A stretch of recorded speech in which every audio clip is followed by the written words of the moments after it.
Hi, this is Natural Rights. This isn't Natural Rights' voice. I've lost my voice. I'm trying to rest it, but I can't rest it because today is the launch of the Dolls Test, which is Darrel Blake's documentary about colorism. So I'm here at the premiere. It's warming up.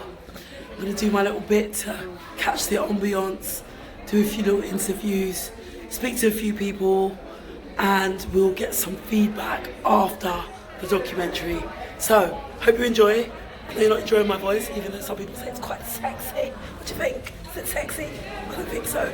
But yeah, I'm really, really looking forward to this.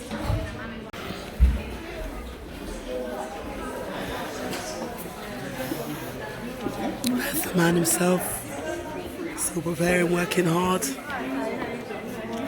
The screen.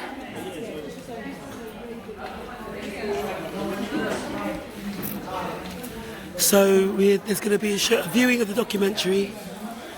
Don't look, she's looking at my voice. You reckon? She's mocking. People pay for them kind of voices. Don't. It's not funny. No. But I'm determined the show must go on. There you go. So Darrel's been doing such amazing things. Can't wait to see it. So there's a panel after. So they have Cheryl Phoenix taking part in the panel. Sure, we'll see who's up next. Professor Les Henry. Maybe I should just shush and let the writing do the talking.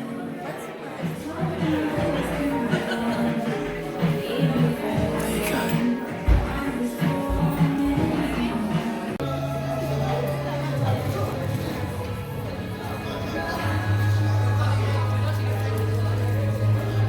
Spreading knowledge as always.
Yeah.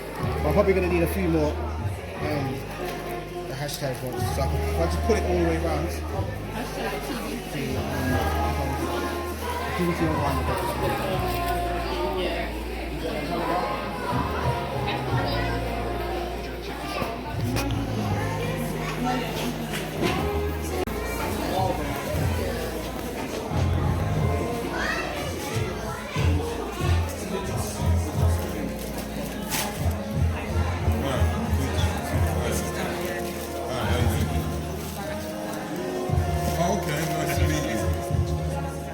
Beautiful products.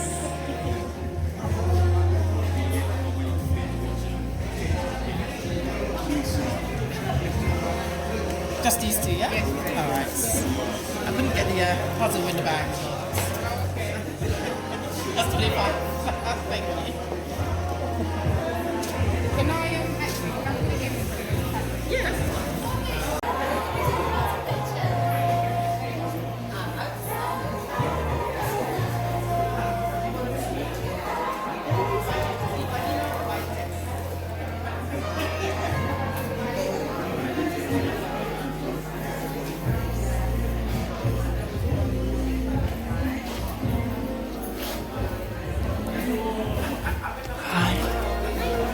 Are you taking pictures too? Are you You're much prettier than the dollies though, even though they're beautiful.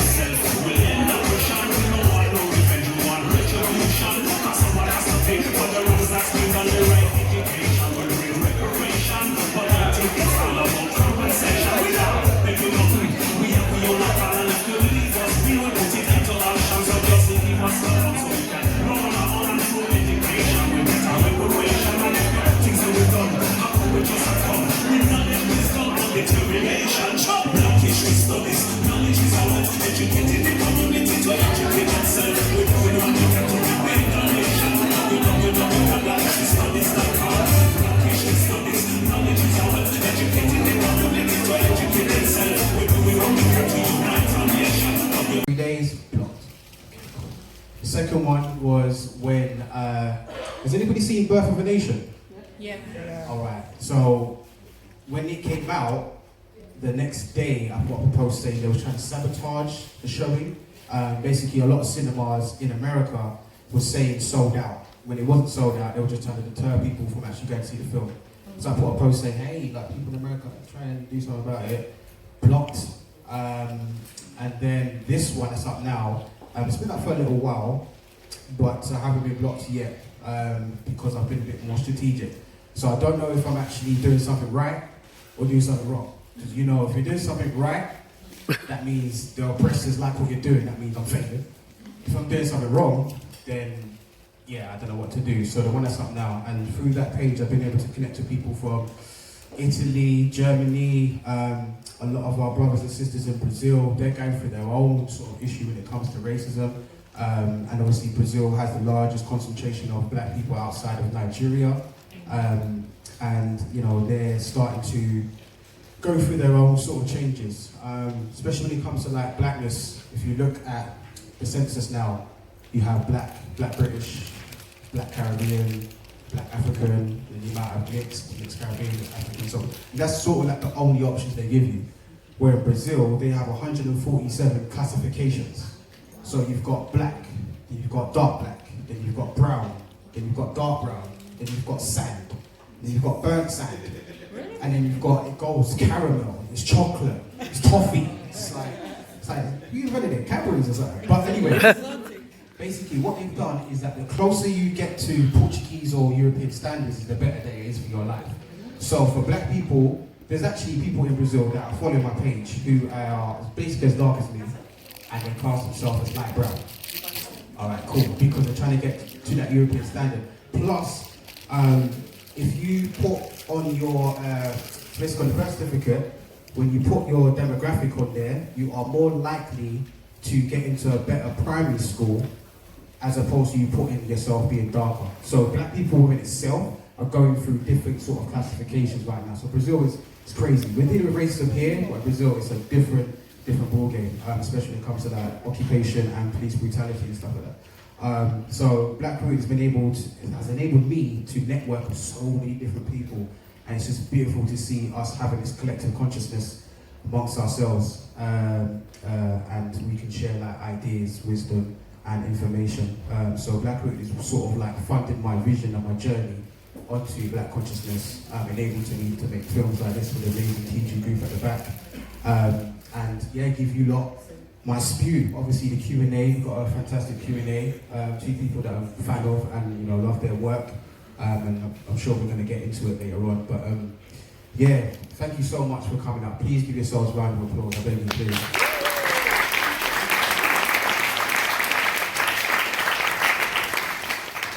And lastly, I wasn't going to do this, but I'll do it now.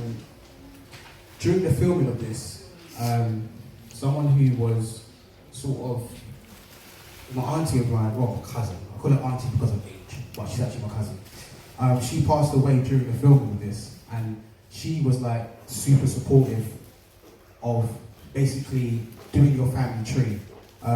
She's been struggling with breathing since like 94, and she did travel around with like a gas tank sort of thing. And I remember we was filming when I was doing my segment, and like I got the news that she was in hospital, and I would, like, we prayed as a group, like teacher group at the back, production team, that we prayed to make sure that she will kind of live through it. Anyway, she didn't last.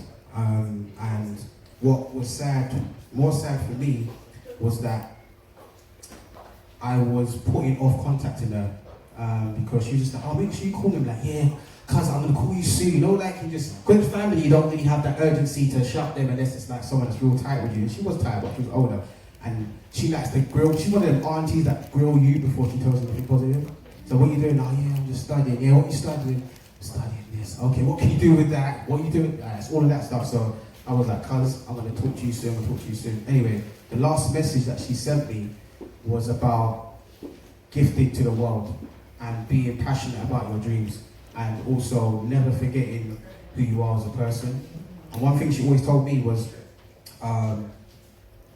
you're not better than anyone, but no one's better than you. And it didn't really hit me until I got to adult life. I was like, wow, deep in it. Like, your personal self, like your individual, knowing who you are as a person is so important. So important. Focus on your individual self, not individuality or individualism, but just thinking about your individual self. If you got to look at the word individual, you've got in, divide, dual. So you've got in being one, divide being half, dual means two. So 1 divided by 2. That's focus on your left and right brain, or your cranium, or working on your heart, or working on your lungs, or your left and right side of your body, that sort of thing. Understanding who you are and taking that time out. A lot of our young people don't actually know how to identify with themselves at the current stage of, let's say, from 4 upwards. A lot of them are struggling. I work in schools at the moment, 2 schools at the moment. And I see the whole aspect of finding yourself is not something that they're focusing on. They're focused on the here and now and the material things around them. But whilst they're building their little material things around them, they're not building a foundation for them to be strong for themselves as young people. Be it boy, be it girl, be it black, be it whatever. They are not. And we have to start thinking about what it is that our young people are going through across the board at different levels, whether they're gifted or talented, I don't like to use that term, or whether they're struggling, whether they're from single parent, married family, doesn't matter where they come from, they're all facing that one thing, and then they start at a young age, and start from like, I'd say 3, but let's say 4 for the sake of it. From 4 upwards, that's when they start to find and look for others, start to find validation in others. You see it with mainly the under 25s. You see a lot of them having self-gratification by outsourcing. Do you know what I mean? So if I put up a picture and, I don't know, I got 20 likes and I was hoping I was going to get 120, let me just take it down and we just try again and whatever. Or they might style out and put a picture and be like, oh, I felt cute, might delete later, like, whatever, right?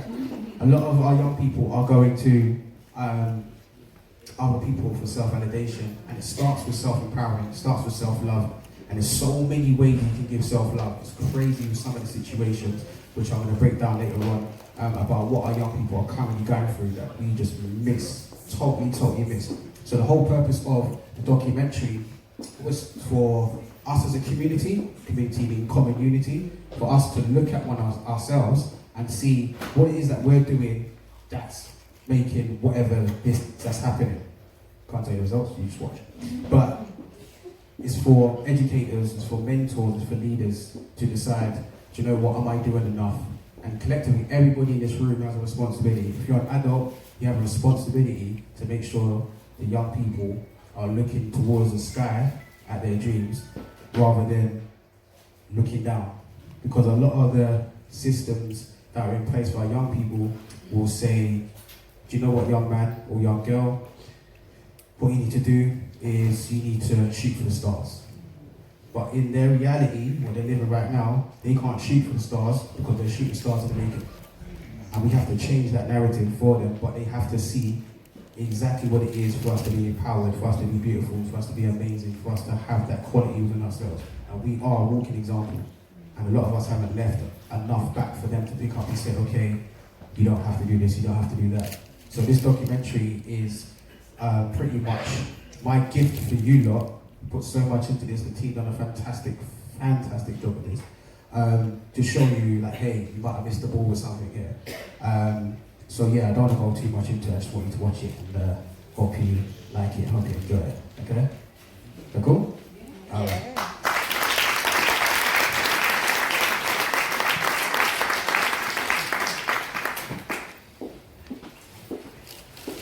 Is the happy doll.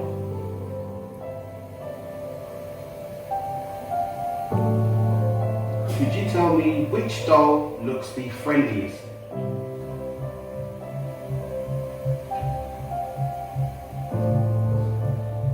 Which doll looks like the bad doll?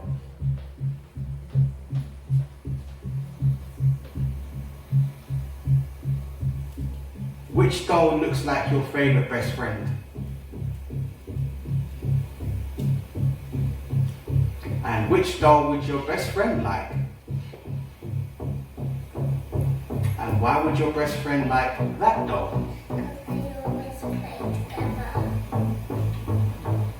Which doll do you think adults like? And why is that?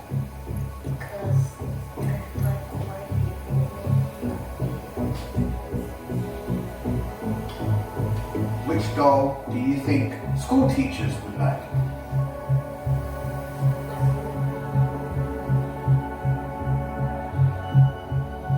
Which doll is the bad doll? And why is that doll the bad doll?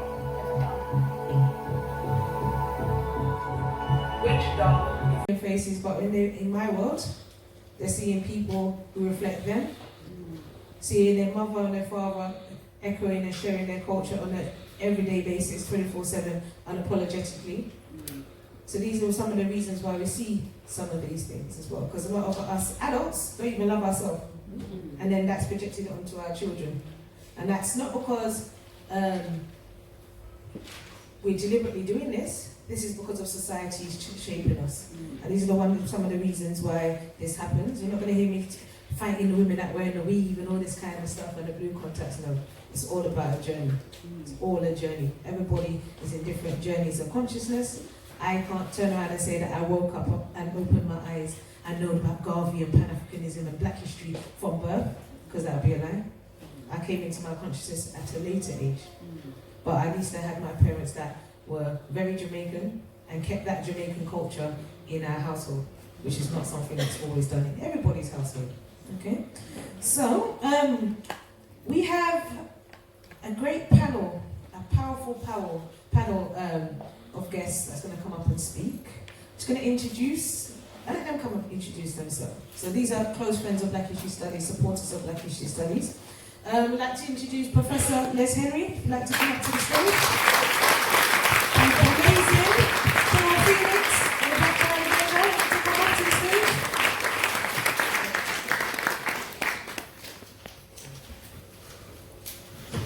Everybody get an evaluation form? Yeah?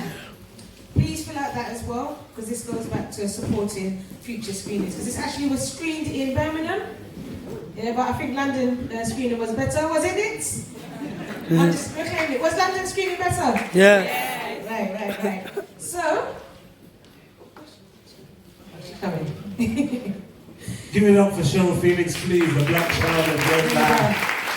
Sisters travelled from all over the UK to come here today, so we give thanks. So, just like Dr. Les, introduce yourself. And All right, I'll introduce him. This brother is an icon in the community. This brother's been, he don't look that old, but he's been going for a good 50 odd years in this business. Yeah, That's from... You know what, that is actually nearly true. yes. I know. 47 years. Well, yeah. Well, I'm counting the sound system days in that as well, because you were teaching since then. So, brother has become, from doctor, he is now professor of sociology and criminology. Yeah. And he got that professorship through hard work and the fact that they recognized his hard work. Does that make sense? Yeah. So yeah, he's going to tell you a little bit more about himself as we go along. But Charmaine, please introduce Sister Cheryl, because if I start, then I'll stop. Right.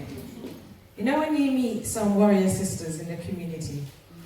This is one sister here. Me and her, when we talk, we don't talk for 15 minutes. We don't talk about handbag, we talk about revolution. This is the superpower sister there, and I always have to big her up as well. Because there's people in the community, especially the females doing the work in the community, that don't get the respect and the big up. And I'm a type of person that work with the workers. I don't work with the people that's on the long talking. I'm not into the long talking. The people that work. And this sister has been working diligently, supporting our young people. You see her on the newspapers, you see her on the radio, you see her in the media, outside the schools, in the court system. I know she eat from morning because she's been driving up and down England, and she's come here today. And she's representing the Black Child Agenda. So if anybody who has any problems with their children in the school system, just mention the Black Child Agenda and see people start, oh, okay. They fix up. Trust me. And when I was having issues with my little brother and his schooling system, I just called my sister and said, yes, what I have to do. And she goes, ask for this. And I never see people turn pink in my life. And you ask for certain things, they're like, oh, this parent ain't to be played with. And they start backing away because they know you know your stuff.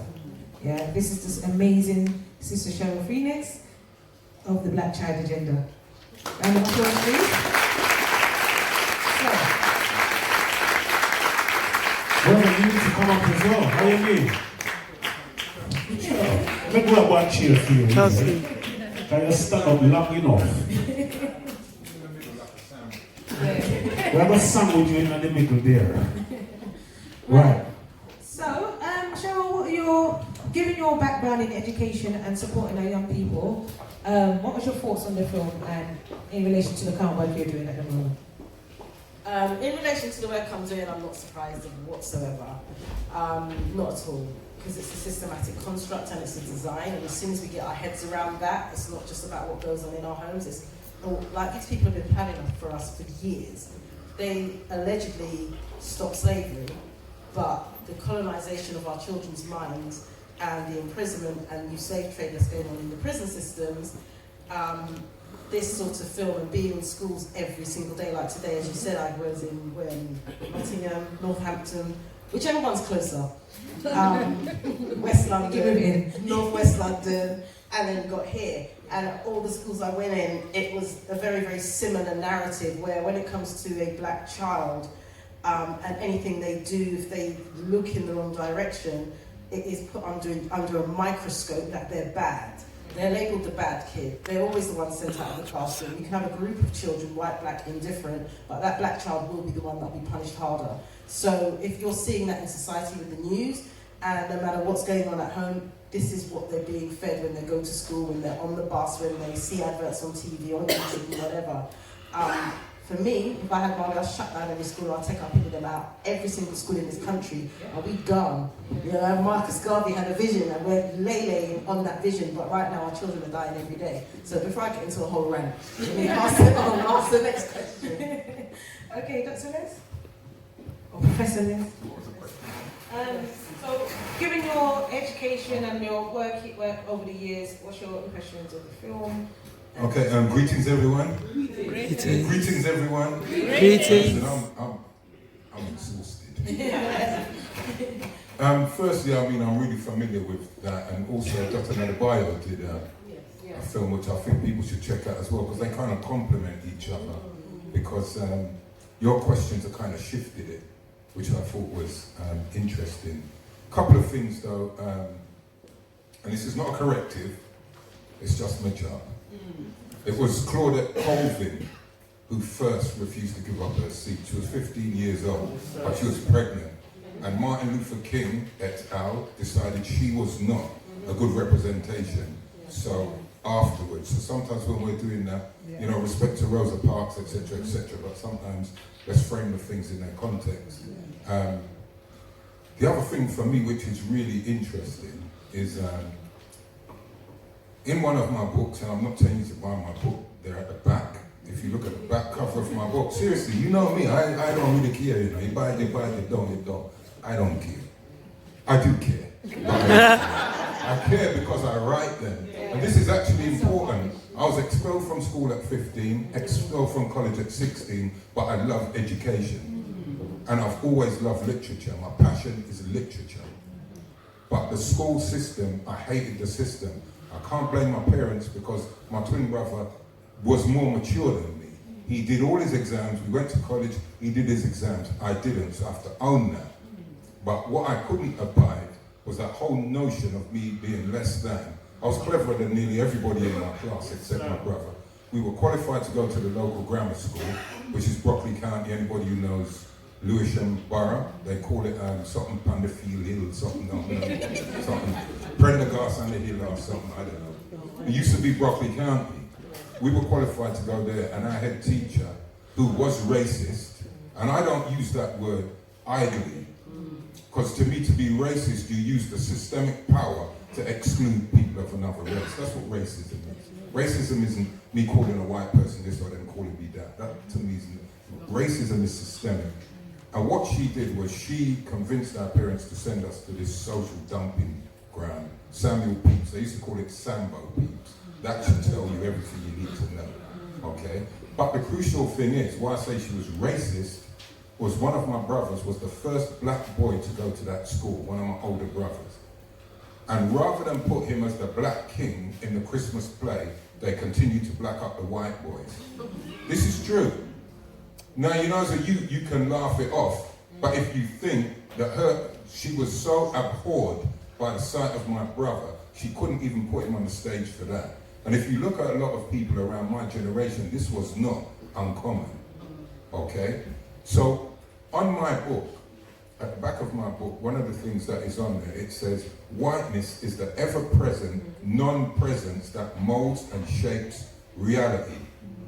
It is almost impossible for us as people, whether we are black or white, however we want to style ourselves, to think beyond the constraints of the white imagination that has placed us in this situation.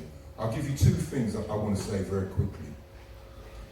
One, white racists, this is white supremacists, what they really fear, in my humble opinion, are two things about black people, African people. Only two things. One is that we get a real overstanding of our contributions to human civilization and the storehouse of human knowledge. Because the first thing they know, they would have to admit, is we educated them. We educated the Greeks, then the Romans, and when the Greeks went back into barbarism, we educated them again. Now, I'm not saying that to get the black flag out and claim everything. That's not what my role is. As a so-called educator, and I've been doing this from when I was on sound system and Mark was like a little youth, you know, I make up nice and I want kind, I would nice. But the fact is, I've always seen myself as a person, if there's a picture and I think we're in it, I will put us in there. If Chinese people need to be in it, I'll put them in there. I work on knowledge. Knowledge should not be racialized, because knowledge is just something that human beings should experience and value. The second thing, which I absolutely believe, is if all of us in this room really knew why chattel enslavement was abolished, we would firstly be very cautious about voting for any of these people, regardless of what party it was. And if you think I am joking, go and read some of the old debates around chattel enslavement, because most of you know that 4 years ago, whatever it is, the Treasury, remember they did that thing that they've just finished paying the interest. You all know this. How many of you know that they had two major options on the table? Let's say two options to compensate the slave owners. They were going to get compensated. One was the British government did it. Do you know what the second one was? You know that after so-called chattel enslavement, they put us into apprenticeships. They wanted us to earn money to compensate the slave owners so British people didn't have to do it. And I think if we really understood that, we would understand no Wilberforce, no benevolence, and the point that puts this in context for me is, this is why this stuff is perpetuated and perpetrated, because it's to distance you from yourself. If you understand what you are, you will seek to know what you were. And that's why these things. self-replicate, because it's not coincidental.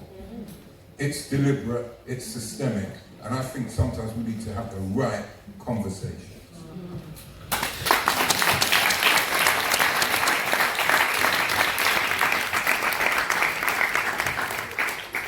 I was going to say everything you said, but am I surprised? No. And kind of like, we all do it. We do something. Actually, before I actually say anything, if you are taking pictures or recording, please use the hashtag TDT2019 or hashtag the doll test. Yeah, just use those two. Right. We do it to our young black children from when they're born. We allow the system to take control and sort of discipline and give them the ideology of what is amazing, what is beautiful. We get our young children, and what do? We send them into schools, go into nursery and reception, and then what comes? Nativity play. Nativity plays in private schools is the only time you're going to get a chance to ever see a black Jesus. Because one little boy is going to be like, can I be Jesus? And oh yeah, let him go, let Jerome go and be Jesus. Other than that, you would never see a black Jesus. So little black children are growing up looking at ideology of what is actually a saviour of white Jesus. Then you may take them to church and then you make them sit down in the pews and they look left and right. What do they see? Little angels. Little white angels or little children who seem to be naked all the time. Like, nowhere in the Bible does it say the pygmy has to be naked or he has to be white. So they're seeing Jesus, the person who's like the saviour of the world, he's white. Then the angels. There's no grown-ass angels. There's just like baby angels that are white, boy and girl. Okay, so they're white. Then they're like, do you know what? You've been so good. I'm going to take you to McDonald's. So like, yeah. You know, little kids do little McDonald's dance with a little thing with their shoulders. They go into McDonald's. Who's the hero of McDonald's? Ronald McDonald, who is a clown, which is a extension of the original minstrel, which is obviously curly hair, is obviously big eyes, big lips, the mockery. Ronald McDonald is a clown. They tried to ban minstrel shows, but they didn't, so they reinvented the clown, which is basically a clown has a big nose. The only people who have a different type of nose to the slim European nose is black people. Then you have a clown that has extended mouths to show big lips. Then it has curly hair. Like, what people has curly hair? It's an afro. So then you've got white Jesus, then you've got white angels, and then on top of that, you have Ronald McDonald, who seems to be the hero. They all know who this clown is, who's mocking them. And then let's say it's December time, and they're excited, like, oh my gosh, it's gonna be Christmas soon. They're like, yes, Christmas, I got you some presents. And then you got some parents who are working day and night to make some money to buy their child little presents for Christmas, to then, and put themselves in debt majority of the time, to then give credit to a fat white man who climbs down chimneys. That can all happen in the space of one day. And then we're wondering why there's self-hate. We do it all the time, unconsciously and consciously, depending on the standpoint, but we do this all the time. This is, as Cheryl was saying, that this has been going on for years. You see the documentary when you see the iconoclasm movement, which happened in 1453, when they killed off all the Moors and left some of them in Grenada in Spain. What they decided to do was paint over all the images, or most of the images in Europe. Then obviously Christopher Columbus comes over with his Bible, like, yeah, here we go. And obviously the images start to change. We do this week in, week out, and it starts from early, it starts from a young age. Children are smarter than you think. I can't push this enough. They are smarter than what you think. What we do, we have that European mindset where we box them in, where we give them some pieces of paper, some pencils, and we sit down and we start doing that, because we tell them, sit down and start drawing, start colouring in, leave them. Naturally, through the human body, and kinetic studies will show you that if you give a child, if a child just walked in here and was empty with an head of pen, none of them are going to draw on the floor. They're going to go straight to the walls and start drawing. Who's a parent in here? Put your hand up. Who's ever had a child just mess up your walls? Oh, right then, exactly. That's the natural mindset, is to start doing that. Not to have their head down, not to be crouched over, not to look like a caveman. We are literally putting them in a situation for them to not see themselves from early with stupid Disney films like Sleeping Beauty, and it's a little white girl that sleeps and there's like 7 men around. Like, what kind of you see what I'm saying? And the one time when you have Princess and the Frog, which is blackness, if you want to call it that, what's that? Then it's like, okay, well, this is like New Orleans, this is like the South of America. But the bad guy is someone who's darker than the woman. And plus on top of that, he's Haitian as well, so they're bringing in voodoo. So they're like, let's give them a little piece of happiness, but then let's also keep them in check by putting negativity in the room, in the space, and in their mindset. We do it all the time unconsciously. We have to revamp everything that we're doing. So I'm not surprised, to be honest, but it's still sad to see because there's a lot of work that needs to be done. Okay. Thank you. So let's talk from Mark and our perspective. So come on. Me have one to say. Yeah. Anybody knows Mark, they know what's coming next. Everyone's laughing at that because she knows. So we decided to do Black History Studies over 12 years ago. Yeah? And the reason why we set up Black History Studies was because I heard people complaining, oh, the school system don't teach Black history in the school system. No one's not teaching our history in the school system. And I thought, why are we begging somebody to do something that we're capable of doing it and doing it better? So, like Mark said, when he was made redundant, we invested that money into the business, and we had various different people helping us along the way to set up Black History Studies. We started in a small room. We started doing courses. Then one of my friends that's become an ancestor now says, Charmaine, we used to do courses and presentations, different things as well. And then one of my friends who's become an ancestor now says, Charmaine, why don't you use film? Film is a good way to get the message out there. So we started doing film screenings. We started doing museum tours. Black History Studies is me and Mark. With excellent help and support from people like Sandra, Chantel at the back as well. We bring in Dr. Les to do events as well. And Professor Les, in the community to do work with us. Yeah? We can do it. Why are we waiting? And then, for example, me and Mark, we said we're going to have our children. We said we're not going to let our children grow up in this society not knowing about themselves. Now, we don't sit down our children and say, right here, read Marcus Garvey's speeches and know them by. No. We take them to events. So big up every parent that brought your children here today. Round of applause to the parents that brought your children today. Because oftentimes the parents say, oh, there's nothing for the young people. But bring your children with you. Bring your children with you. I brought my children to events in UCL, in various different places with my big boy. People know I'm parking at double buggy everywhere. Bring your children with you. They need to educate and learn with us. In our house, our TV blew up about 6 months ago? 9 months, 7 days, 12 hours, and 22 seconds. And it was like, okay, the TV blew up, that's cool. I have no interest in getting another TV because we noticed that we regulated the TV that our children watched. Yeah? If there was nonsense on the TV, Mark is the first one to turn off that TV. I remember when, what was that Money Supermarket advert came on with the man in the hot pants? That came on, the TV went off for like 2 weeks. So glad the TV blew up. We couldn't wait for the TV to blow up. What is this madness on the TV? A mockery of the black woman. And then, when we notice when we turn off the TV, our children are more creative. They take out their puzzles. We got the puzzles at the back. They do the puzzles. They play Monopoly. They're role playing with each other. They're more active and creative as opposed to sitting in front of the TV. Yeah. And when we used to tell people that we turn off the TV or regulate the TV, people look at us like we're crazy. When we said to people we don't want any doll that don't look like our children in our household, they thought, oh, you're being racist. But no, when they go out of our household, they see everybody else. But while they're in our space, they see people that look like us. Now, our children grew up in Black History Studies. So what they're seeing everybody from every nationality, as is in this room today, represented. So they have a high racial esteem about the people around them. They love Professor Les Henry. My second daughter gets excited and want to speak to Dr. Les, Professor Les all the time. Yeah, they're around positive people all the time. But the thing is, if we don't come out of our comfort zone and take responsibility for the education of our children, nothing will change. Earlier, this event has been a free event. The donation bowl will go around. Please give generously as well. Thank you. And my book's at the back if you want to. We're from Birmingham. We teamed up with Darrel and Dorian, we're a TG group, and we put together the documentary.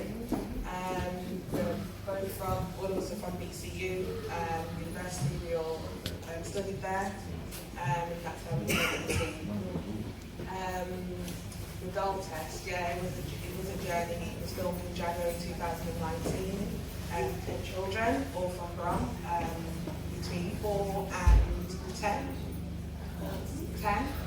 And it was kind of interesting, parts of the film what you saw, there was parts what we didn't film, like the conversations with the parents, what their thoughts were after, and seeing some of the answers, what the children had said, so they were one for the children, the white dolls of the black dolls, and those are the conversations which we thought we should have captured to show the audience, like, kind of settling. No, we just had the conversation. Well, that's an idea for part 2. Well, what you could do is screen it and then screen it to the parents and then ask for their permission and film them watching it and then you do your. Well, all the parents did come to the Birmingham show and they voiced their opinion after, so we can So you've got some of it. yeah, we can do a follow-up after that. Thank you guys for coming down. We're from Birmingham. We were kind of educated by Professor Kinde Andrews. If you don't know who he is, he's the first professor of Black Studies in Europe. And me and Natasha have marketing backgrounds, so we do a lot of media production, a lot of communications, a lot of advertising. But when Darrel came up with this amazing idea, which is like, let's put some visuals to it.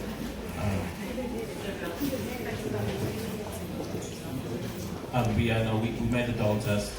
We wanted to make it slightly different, slightly move forward on what's already been done.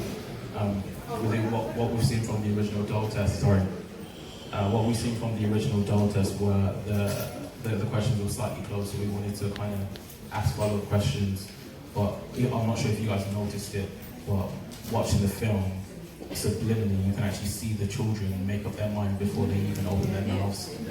If you look at the eyes will tell you where they need to go. So with the Birmingham show, we actually had psychologists that came down to break that down. Why do they actually do that? And literally I edited it, and I watched every single child snippet over and over again. Every single child does it, and I don't know why. And it's crazy, but I think doing events like this, having a fantastic panel like what we have now, you guys can kind of deconstruct that. But yeah, no, we just wanted to kind of speak about the kind of the background to it. Yeah.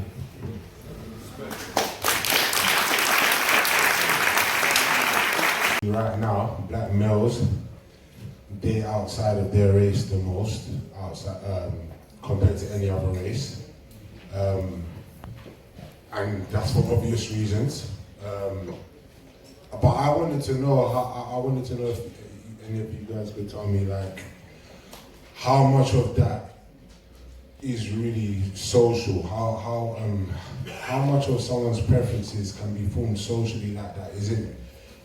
Is this how it starts, like fully how it starts here? How a young black man grows up and starts to worship every other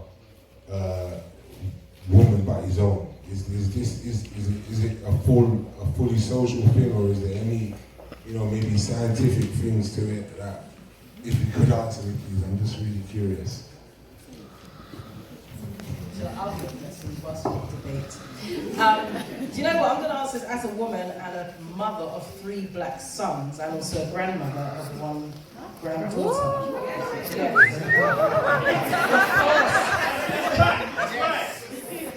Yeah, all of this black doll crack honeys.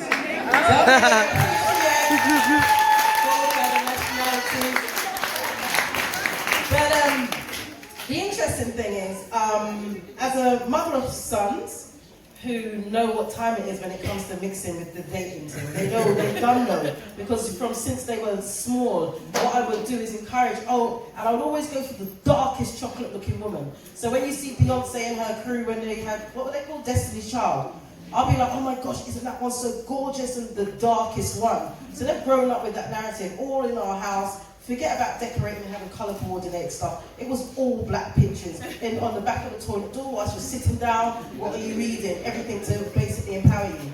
And the interesting thing, how I've done that, and then I look at my family now, on my mother's side of my family, we have like 16 uncles and aunties who are all brothers and sisters.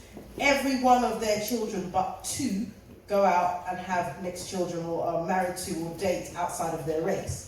But then when I look at, and then some of my uncles are born and raised in Nigeria, the Caribbean, etc., etc. But when I look at them, this assimilation, trying to be like Massa, trying to fit into something that you're not supposed to be, trying to get their children to be like everybody else rather than instilling their Africanness, their positive identity, etc., is what I see. Because when I see now their children, I see just the same sort of narrative where everything other than self is what's brilliant and they aspire to try and be like. And they tend to, and the interesting thing is, which may be a bit controversial, they tend to have a bit of a heated relationship with their parents, my cousins and their parents. And I see there's something going on there, and mostly with the mothers. There's a problem there that I see as a woman and as a mother as well, that there's a problem there where they don't listen or there's been issues around their relationships, so they go with the other side. And the interesting thing is one of my cousins will categorically tell you he will never date a black woman. He finds them ugly, he finds them disgusting, he finds them this, that and the other. And then on top of that, he will see a white woman and call her black. Of course you're black, you're with me. Of course you're black, you've got small waists and big hips. Of course you're black, you've got big lips. Now, this is actually my family, I don't chat to them, so I don't listen.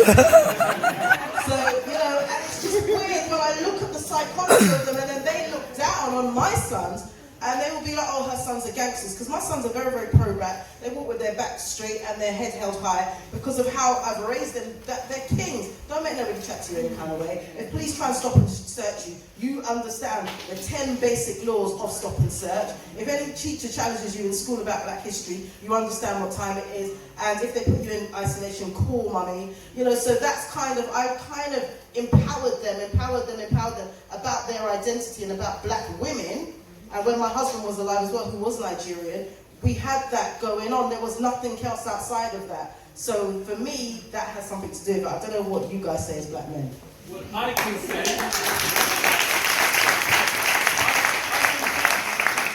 categorically say, old African proverb, the fruit don't drop far from the tree. All right. Go ahead, sir. Right, well, because I'll be honest with you, I used to think like that years ago. Years ago. No. And I think sometimes we need to be a little bit careful and we need to think about the world that we're in. Anybody who used to come with New Beyond events, they saw my daughters from when they were little. They were working with me from when they were about 5 and 8. And we've taken them around the world. That's myself and my wife. We've taken them all around the world. I have never dated a white woman, ever, and I never would. Hold on, I don't want no applause. I want you to listen. Part of it was because from when I was a youth, I made a conscious choice that these people hated me so much, I didn't want anything to do. Okay? So I saw them as the devil, as this, as that. I'm just telling you straight. By the time I got into probably my late teens, my consciousness shifted. However, my aesthetic taste as an African person hasn't. Now my daughters, one of my daughters got married to a white man in the summer. And I'm happy for her and I'm happy for him. Because I cannot impose my worldview on her. What I do know is she's not a sellout, although that's what people have told her. I know she's very conscious, because she knows who she is. And I know she hasn't married him to be white. And she certainly hasn't married him to have mixed race children either. She's married him because, as he said, he pursued her for about 6 to 9 months because they were just friends. So to me, I am not going to impose that on them, and I'll tell you why. Because when my first daughter, my oldest daughter, was going to be 44 in December, told me she was dating a white guy when she was 20, I cried for 4 days. I'm telling you the truth. You want the truth, I'm giving you the truth. That's where I was in my thinking. But then what I realized, and I'll tell you what really brought it home to me, the difference is, when I had my 18th birthday or Earth Day party, myself and my twin brother, there was one white guy there, a guy called Gary Payne, who one of my sisters has got a child for. He's the only white friend I've had since school, and he's still my friend now, okay? When my daughter, my last daughter, had her 18th, in my garden, I counted 26 different nationalities. Now, who am I to impose on them who they can be or who they can be with? That is not my role as a father. My role as a father is to conscientize them and make them know they are African. This is what they are. They're African. What they choose to do with that, up to them. I can't drag them to these meetings. I can't take them anywhere. Because what I can tell you, one of the dangers is, this whole notion of this racialized world goes against history. And if you really want to do that, go with Black History Studies on their Egypt tours, go into the temples, and you will see the Egyptians, the ancient Egyptians, the Kamites, or whatever you want to call them, the oldest picture of the members of the human family presented as civilized is found in Kemet. The oldest pictures. I think it's what's his name? Ramses IV is the temple they usually open. You know, the one where you see the 4 images. So they have. Yeah. So they have, because it's in more than one temple. Yeah. But it depends which ones they open. You're talking about the one with. I know Cheryl works with kind of at-risk kids and young people that need that support, and obviously you've got the professor that works at universities. What I want to ask is, what is the alternative to schools? Because we keep saying how schools are terrible, and yet we have the sister here who is doing Black History Studies, which is important. But at the end of the day, I have my queen here, and I wanted to build a Black family, and there's... First and foremost, let me just give you a round of applause for how you just addressed your sister.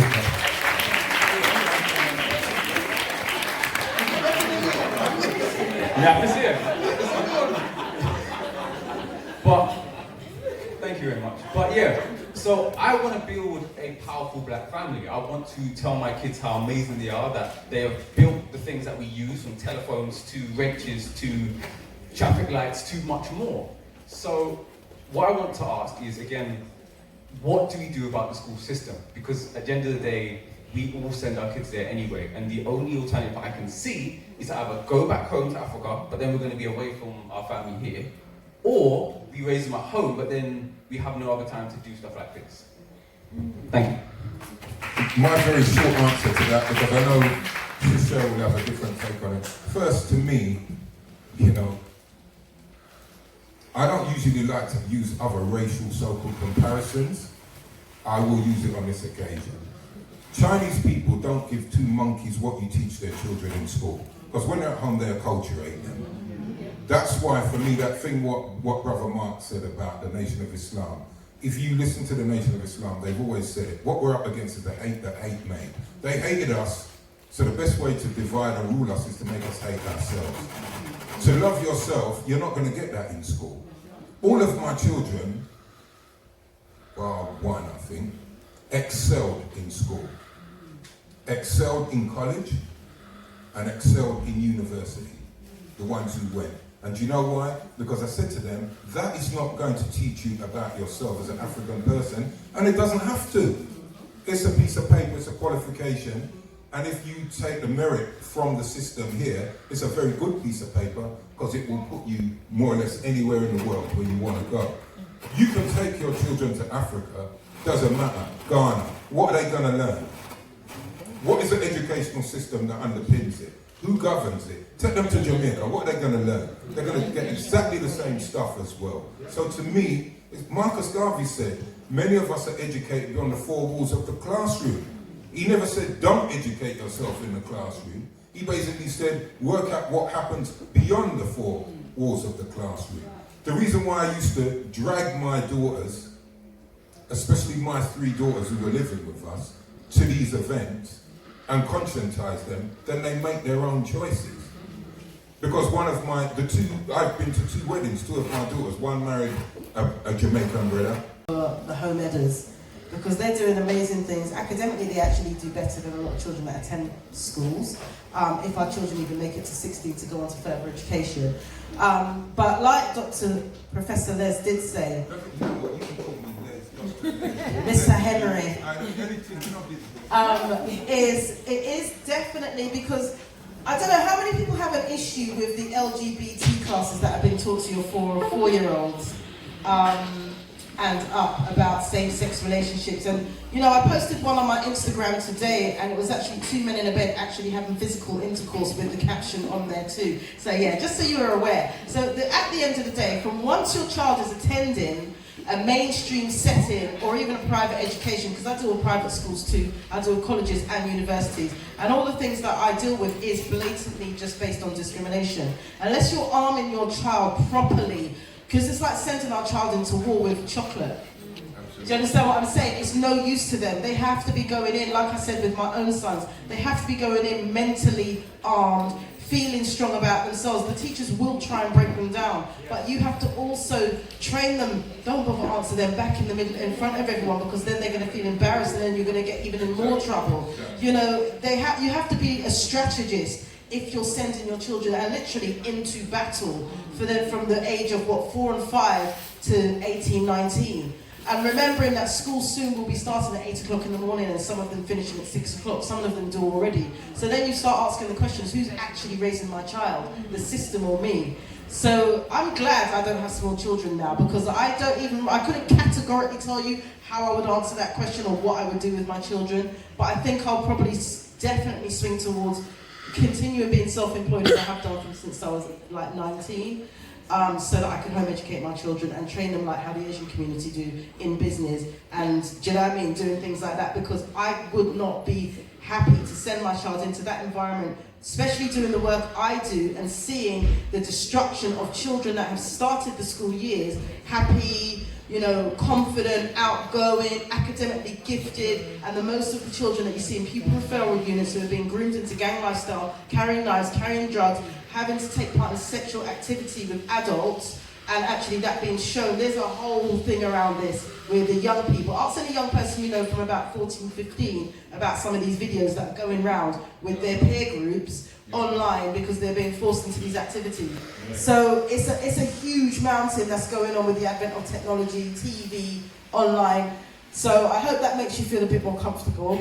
If not, but just really take into consideration all of the, and this is the reality. When I see and hear, sorry Mark, when I see and hear these things every day, and I see how these children go from happy children to self-harming. I had an 8-year-old who's got autism, bashing his head against the wall, scratching out his arms with a pen, because he's so scared to go into the classroom, and the teacher basically leaving him on the floor. The only black boy in the classroom. Whereas Becky now, bumped her knee or whatever foolishness, and she had a whole kind of support. So you need to actually prepare yourself for things like that when your black son or daughter enters the classroom in 20, whenever it is that you have children. So just be prepared.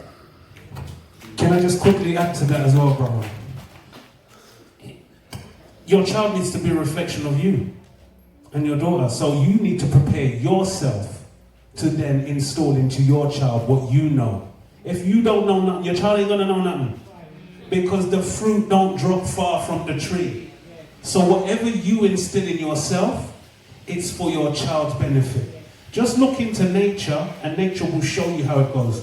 The minute that animal in nature has an offspring, it's all about giving that offspring the best opportunity they can get. So if it's you have to take them out of school, take them out of school. My grandson is 11 years old and he's written a book already. And it was just based on me schooling him. And he was homeschooled for all of his primary school. He's gone back into secondary school now. The teachers can't handle him. Oh, he's rude, he's this, he's that. No, he's not. He's straight, he understands who he is. And he's very confident, and they don't like the confidence. So it's all about you two bringing the child into the world, being replicas of yourselves. There you go, brother. But, you know, I want to do that harbinger of doom here. As a good friend of ours, peace be upon her, Mrs. Weston always said, you can give your children everything except their mind. That's right. Exactly. They have to listen to their but what I'm saying is, my parents never said to me, I'm a twin brother, go rock fight. But that's what we used to do, because that's what we enjoyed. So sometimes I think we need to also be gentle with ourselves and realize if we do the best we can, and we know in our heart of hearts, we have done the best we can. Sometimes if they head tech them, you know, you can support them, but you don't own them.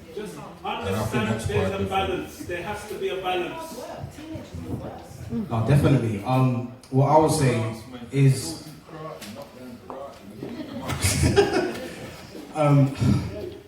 to kind of echo what both of you have said. As I said, I work in schools and I see it on a day-to-day basis how crazy it is with our young people. What we do, what we don't do as mentors, leaders, as parents, not all of us, but some of us, we don't prepare what Professor Des was saying about acculturation. When they come into these schools, it's not shaped where it's something of self-reflection. I know you were saying about, it's for the white working class, but a lot of the doctrine isn't something that they can sort of gather and sort of like, kind of like, aspire to want to read more. A lot of the doctrine isn't. For example, if you look on that wall over there, you will see a map on the wall. Now, I don't know if anybody saw it before, but that is the Peters projection map.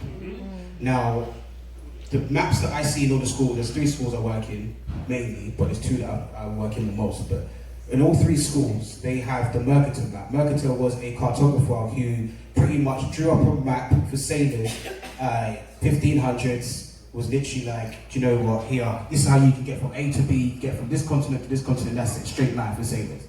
Which obviously was manifested more in the 1600s. It was for sailors to go from one place to another.